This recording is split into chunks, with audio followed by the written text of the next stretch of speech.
y hoy se ve que no estaba para nada desajustada con la realidad. Vamos a conversar con el doctor Juan Carlos Said, quien es máster en salud pública y médico internista del Hospital Sotero del Río. Doctor Said, ¿cómo está usted? Muy buenos días. Hola, buenos días, Rafa. Gracias por la invitación. Gracias a usted, doctor. Gracias a usted por su tiempo. Recordaba yo recién que el mes pasado la Universidad de Chile pronosticó que podíamos llegar a los 3.000 casos, dado el ascenso que comenzó a darse allá a mediados de septiembre. ¿Cuánto más vamos a subir, doctor? Si me permite la pregunta, que es más adivinanza que pregunta. A ver, es difícil predecir. Creo que acá es importante no poner el foco en quién tiene quizá la mejor bola de cristal o quién predice mejor. Sí, lo que hay que poner el énfasis en que estamos evidentemente en un aumento muy importante de los casos, que no es solo un aumento de casos asintomáticos o solo porque estamos tomando más exámenes, sino que hay un aumento real de hospitalizados y que también estamos viendo pronto un incremento también en el número de fallecidos. Y que si bien es esperable que las vacunas tengan un impacto en reducir el número de fallecidos muy significativo y también en reducir el número de hospitalizados proporcional al número de casos, es decir, que queríamos proporcionalmente ver hospitalizados en relación a horas previas al mismo número de casos, también es cierto que si aumentan mucho los casos, el sistema hospitalario se puede saturar y nos enfrentamos a una situación que puede igualmente ser muy preocupante desde el punto de vista hospitalario, como ya ha pasado en otros países. Solo un ejemplo, Rafa, el caso de Holanda, pues el país con altos niveles de vacunación y que hoy en día, producto del aumento de casos, está avanzando nuevamente a un lockdown, que es una cosa que uno no lo habría esperado en una tercera ola en un país con elevado nivel de vacunación, o que podría parecer que era más improbable.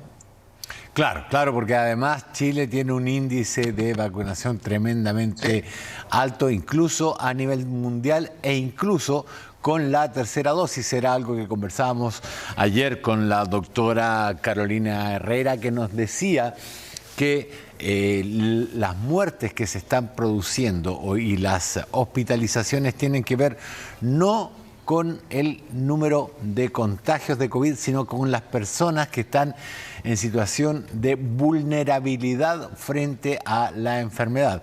Nos decía la doctora Carolina Herrera ayer que esto tenía que ver con obesidad, con sedentarismo y con ciertas preexistencias, llamémoslo así, que hacían que una persona que se contagiaba podía, pese a estar vacunado o a no tener parte del esquema de vacunación completo, terminar en una UCI y afectada por un cuadro grave de la enfermedad. Así es. Recordar que acá siempre hablamos de capas de protección, de distintos niveles de protección, y la vacuna es una capa de protección dentro de otras, como son el autocuidado, el lavado de manos, el uso de mascarilla, el distanciamiento social, el preferir lugares ventilados y actividades al aire libre.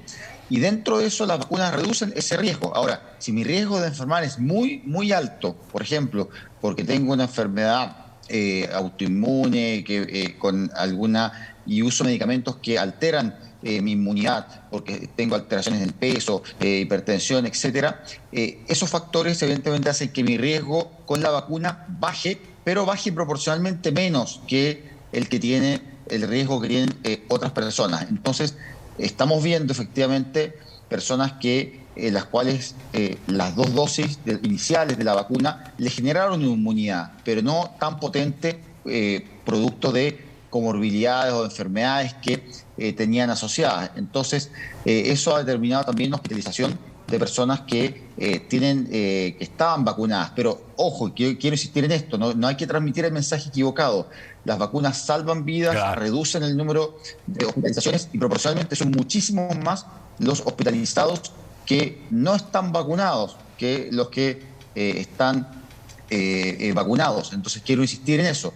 Lo que pasa es que evidentemente como las vacunas actúan sobre biologías distintas, sobre personas distintas, se produce que en personas que tienen distintas enfermedades puede tener una menor respuesta a la vacunación y evidentemente quedar igualmente expuestos a una enfermedad significativa. Pero ojo, el llamado es a vacunarse que es una herramienta clave, vacunarse con la tercera dosis, vacunar también a los niños, que son un segmento que hoy en día está particularmente vulnerable porque hay menos tasas de vacunación en ese grupo.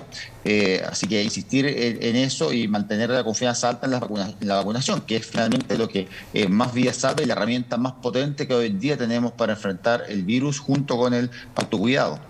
Ahora, doctor, ¿cómo evalúa la disminución de recursos de las APS, la atención primaria de salud, en términos de testeo, trazabilidad y aislamiento que pasaron a las seremías?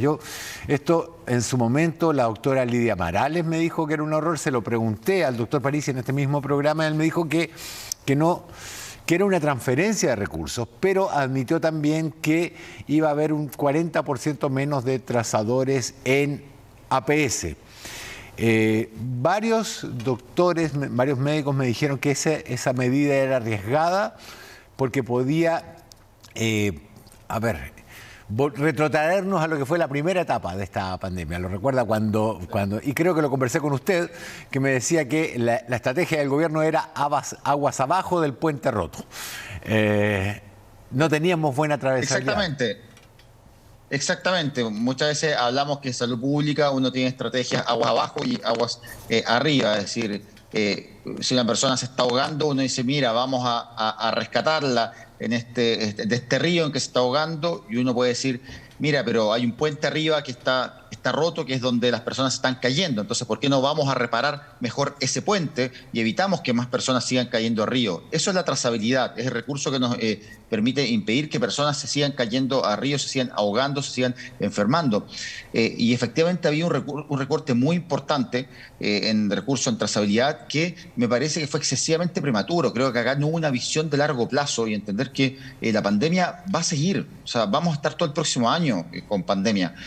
Recordemos que hay grandes países donde aún no hay gran cantidad de vacunados. Ejemplo, el caso de India. Recordemos que la variante Delta que tenemos ahora vino de la India, ¿no? Entonces, tenemos varias variantes que en el fondo surgen en lugares donde hay elevados niveles de contagio y tenemos que en el fondo aprender a entender que el virus va a estar ahí y no podemos recortar recursos en trazabilidad porque los casos bajan, que es similar a decir, mira, vamos a dejar de hacer mamografías porque bajó la mortalidad por cáncer de mama. Al revés, si baja, por ejemplo, es porque estamos haciendo mamografías, porque estamos buscando los casos. Entonces, cuando bajan los casos, el mensaje debería ser justamente el contrario, mantener la trazabilidad alta, mantener la búsqueda de contactos y enfermos para justamente mantener los casos bajos. Entonces, yo he insistido varias veces, ojalá el gobierno revierta esta medida, incremente los recursos en trazabilidad, vuelva a retomar la trazabilidad en los consultorios, porque es una medida tan importante como la vacunación. Y hacer vacunación sin trazabilidad es algo que de verdad no tiene mucho sentido, sobre todo porque por otro lado estamos gastando millones y millones en hospitalizaciones, en camas UCI, y claramente la trazabilidad es algo mucho más barato, un recurso que implica tener una persona usando un teléfono, usando un computador, y nos permite ahorrar finalmente hospitalizaciones que son evidentemente muchísimo más caras. Entonces es de toda lógica gastar en trazabilidad. Ahora, doctor, se nos vienen elecciones con una curva ascendiente de contagio. En algunas partes veía los gráficos de Rafael González, que ha seguido durante toda la pandemia un análisis matemático de cómo suben o bajan las cifras a través de curvas, de gráficos, y él decía que estamos triplicando en 2 semanas los casos en algunas regiones del país, más que duplicando en otras. ¿Qué precauciones deberíamos tomar para las elecciones? Y ¿hay algún indicador o alguna luz roja que nos diga, que nos ponga en peligro las elecciones o no? ¿O definitivamente no?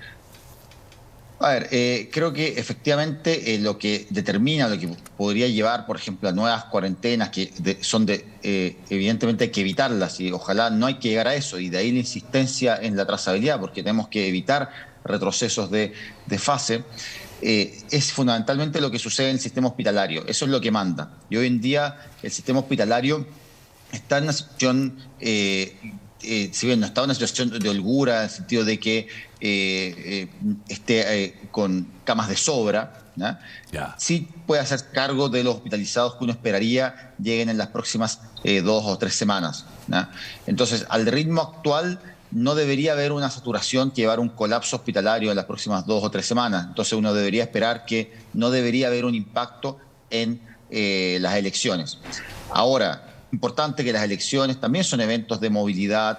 Se acerca fin de año, se acercan feriados, viajes, mayor movilidad que en general se asocia al verano. Y eso también son momentos en que puede haber mayor contagio. Entonces, hay que transmitir el mensaje de que simplemente miremos lo que está pasando en otros países, miremos lo que está pasando en Inglaterra, donde se volvió a saturar el sistema hospitalario, veamos lo que está pasando en Holanda, que altos niveles de vacunación y han tenido que volver a cuarentenas que evidentemente no querían implementar, pero la situación se ha salido de las manos. Entonces, efectivamente, hay que mirar lo que está pasando ahí. Nosotros no somos únicos en el mundo, no estamos aislados en el mundo, entonces no hay que ponernos siempre en la situación de que a Chile no le va a pasar nada, que somos excepcionales, sino que ojalá no nos pase nada, ojalá las cosas mejoren, pero hay que estar preparado para lo peor. Y lo peor es que efectivamente este brote siga creciendo, que siga aumentando el número de hospitalizados y siga saturando un sistema que nunca recuperó la normalidad. Yo quiero insistir en esto. Hay personas que creen que en algún momento los hospitales quedaron vacíos y pudieron volver a trabajar como estaban trabajando quizá previo a la pandemia.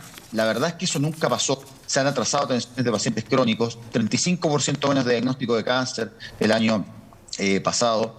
Hay listas de cirugía, de listas de espera que se han atrasado de 11 a 17 meses. Es decir, hay esperas muy prolongadas de las cuales el sistema de salud no se va a poder hacer cargo si no logramos que no aumenten más los hospitalizados de COVID. Entonces, no es solo por el coronavirus, sino para evitar muertes por otras enfermedades, que tenemos que insistir en la vacunación, en la trazabilidad y en no perder de vista que la pandemia no ha terminado.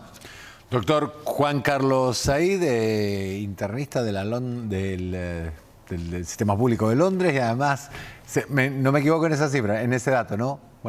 Sí, médico internista del Sotero de Ríos y estudié salud pública en Londres. En Londres. Eso, porque siempre me confundo con el título en cargo.